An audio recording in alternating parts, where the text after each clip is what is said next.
No, you got it wrong. Stay away! Stay away! You have to calm down.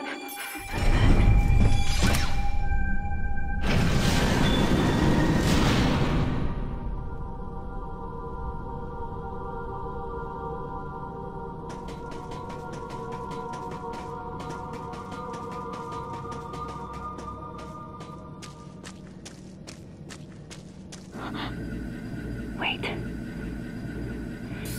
Metroid eggs. It can't be.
come any closer!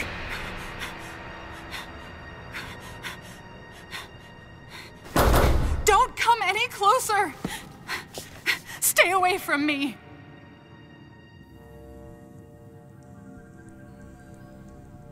Easy.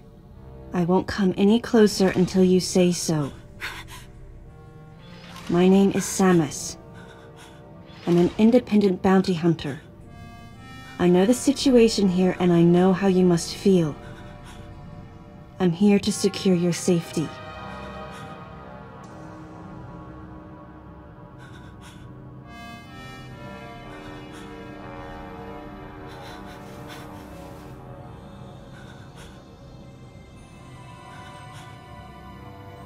May I come closer?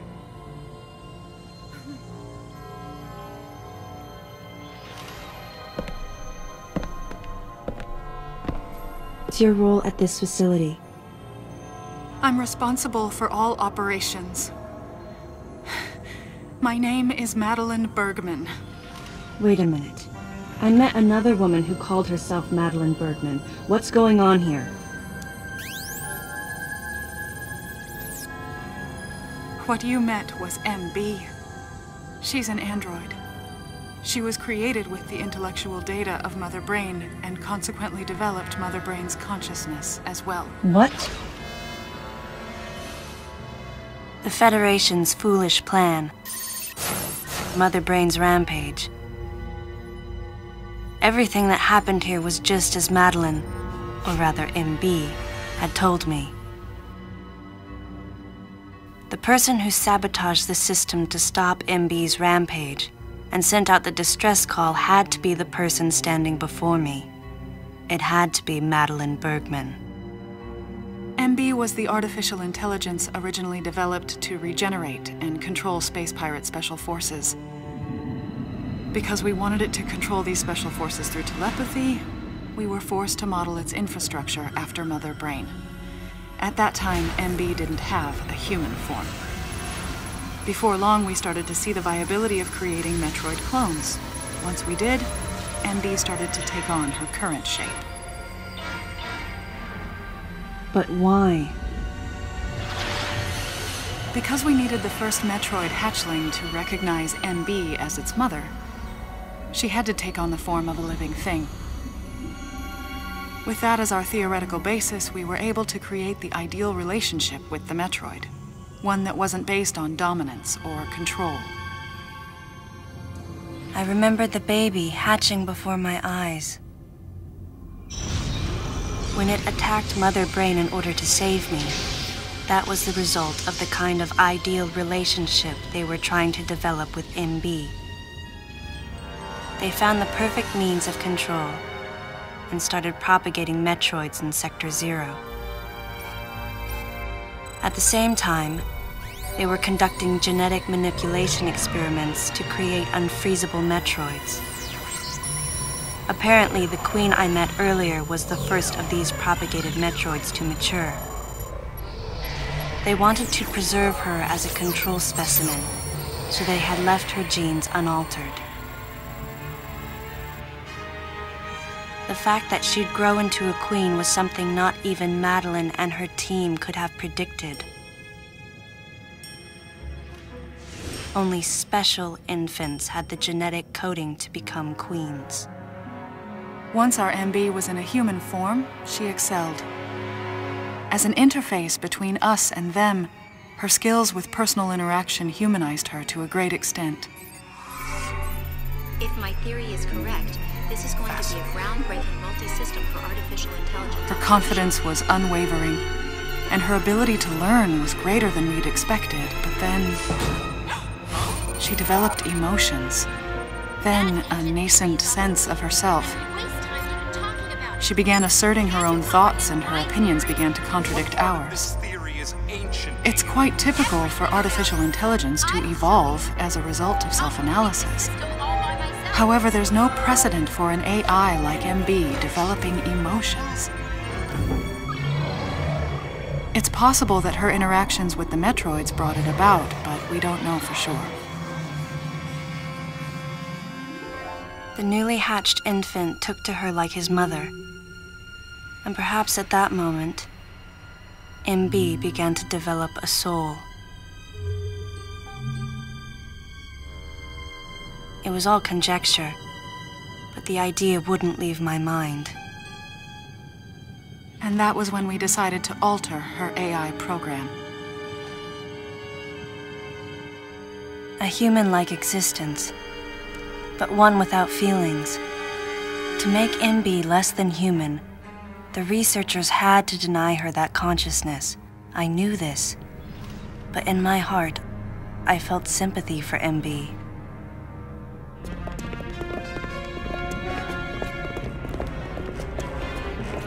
On the day we were going to alter MB's program,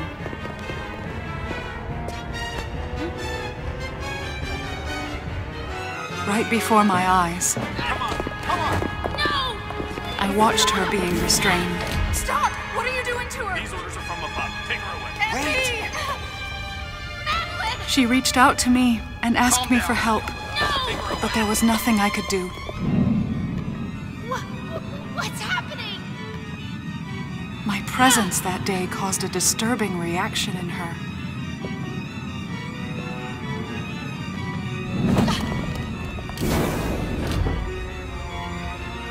She was fixated on me.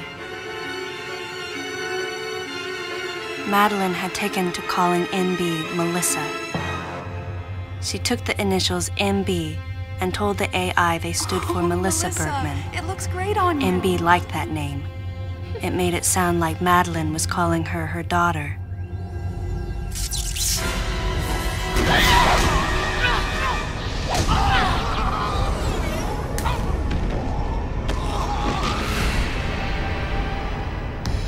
Once she felt abandoned and hunted by that same Madeline, MB telepathically commanded the special forces to revolt.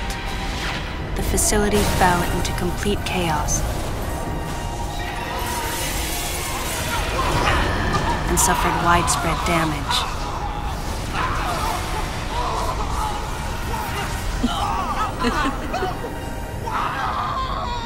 MB was trying to get revenge on the Federation Army.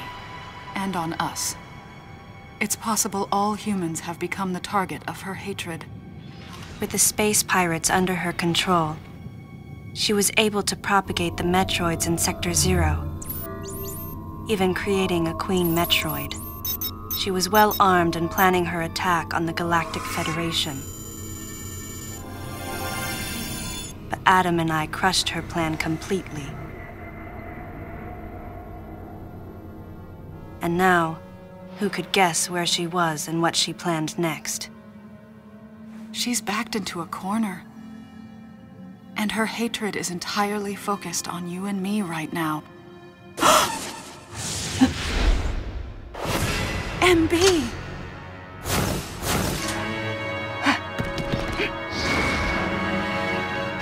Wait, MB, calm down. Please listen. Madeline, step back! I mean, we were wrong. It's all over. Madeline! I was not wrong. The humans were foolish, and I was forced to bring judgment on them. And yet, because of you, I failed. You must understand the weight of your crime. You must pay the price for what you've done. Please, MB. We have to get past this. No. You will all be judged. It's okay now. I won't ever fail you again. I promise. I'm so sorry. Melissa. Oh, Melissa, it looks great on you. So, that's your name?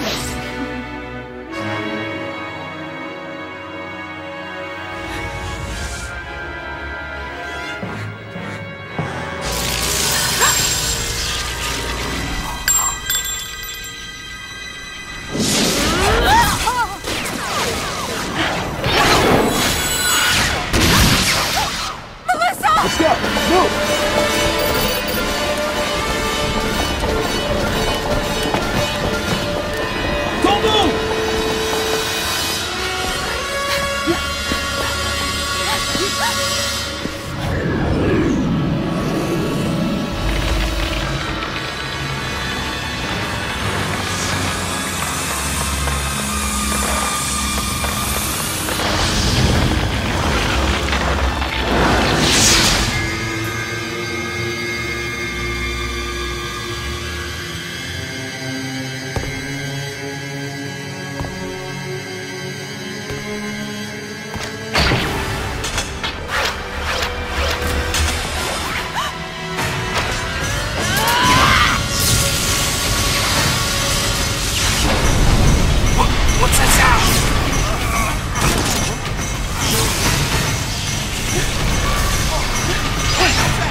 to me!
Stop! Don't move!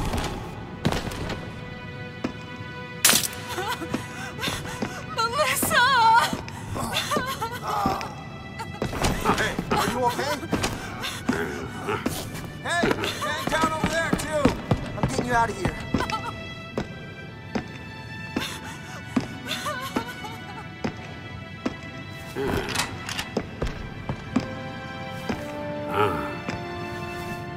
So, Miss Aaron, I heard what happened. You performed admirably. You can leave the rest to us.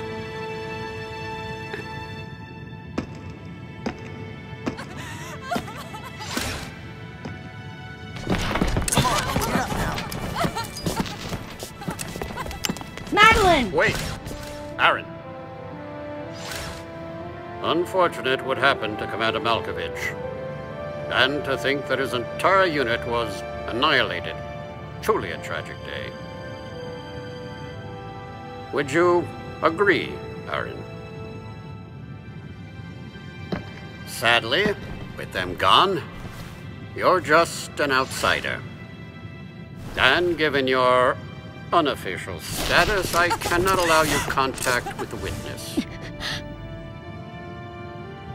With your predilection for transporting illegal cargo like infant Metroids, I must ask that you restrict your... Time for the lady to go home. Someone escort her. Yes, sir. Time for us to go. Come on, princess. What? Stop right there. Who are you? Anthony Hicks, sir. Galactic Federation Platoon 7. I need to secure the safety of any survivors, Commander Malkovich's orders, and the purpose of this mission. What? Authorized by the chairman of the Galactic Federation. Of course. What do you mean, the chairman? But man, you guys made it here quick. I mean, if I hadn't stopped the engines, we might have missed each other.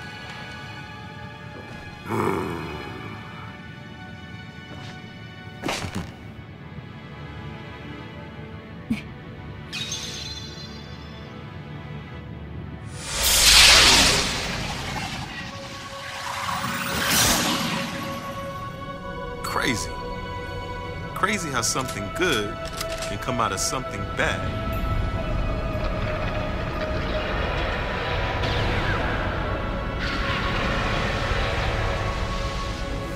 Whoa, didn't mean to wake her. Guess I ought to be quiet.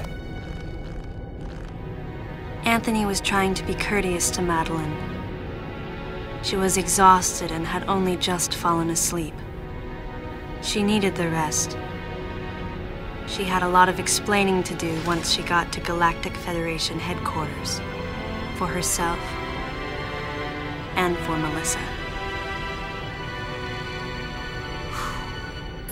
Still can't get my head around it. What a crazy mission.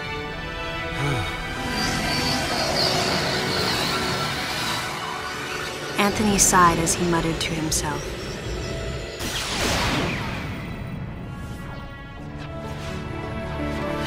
What would have happened if we hadn't been called there? Might the furious MB have attacked the Galactic Federation and brought about its utter destruction? Melissa wasn't insane, no.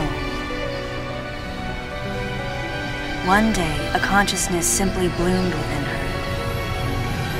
And those that caused it to bloom, the humans, called it insanity. I was the insane one. That was what Madeline muttered softly as she sank into sleep. The selfish conceits of humans drove MB to violence. It was their distorted perceptions and greed that awoke such fury in the fledgling girl's heart. Her thought was to punish the foolish and conceited. But MB could not complete her mission. As Melissa, she was defeated.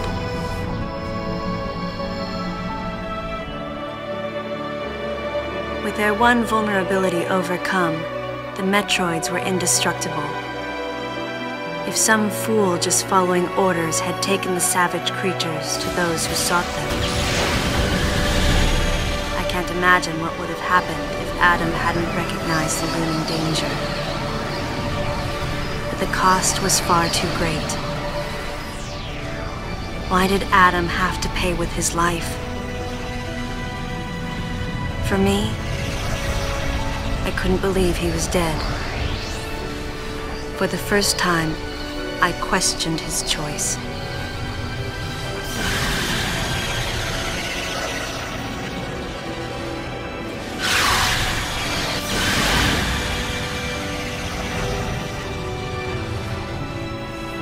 No objections, right, lady?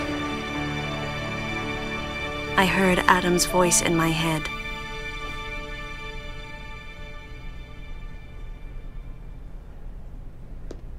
And I knew in my heart that he had made the right decision.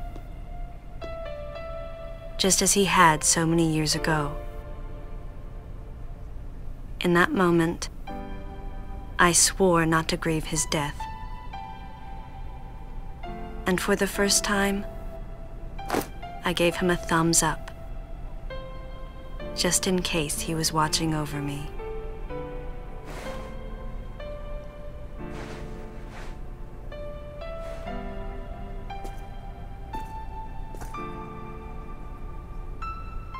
His amused expression looked as though he wanted to say something. His face and Adam's swirled together. That last smile as Adam drifted away.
Ultimately, the decision was made to destroy the bottle ship, a mission that will most likely be carried out in the next day or two.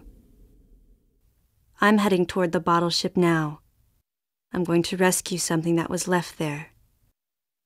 Something that can't be replaced.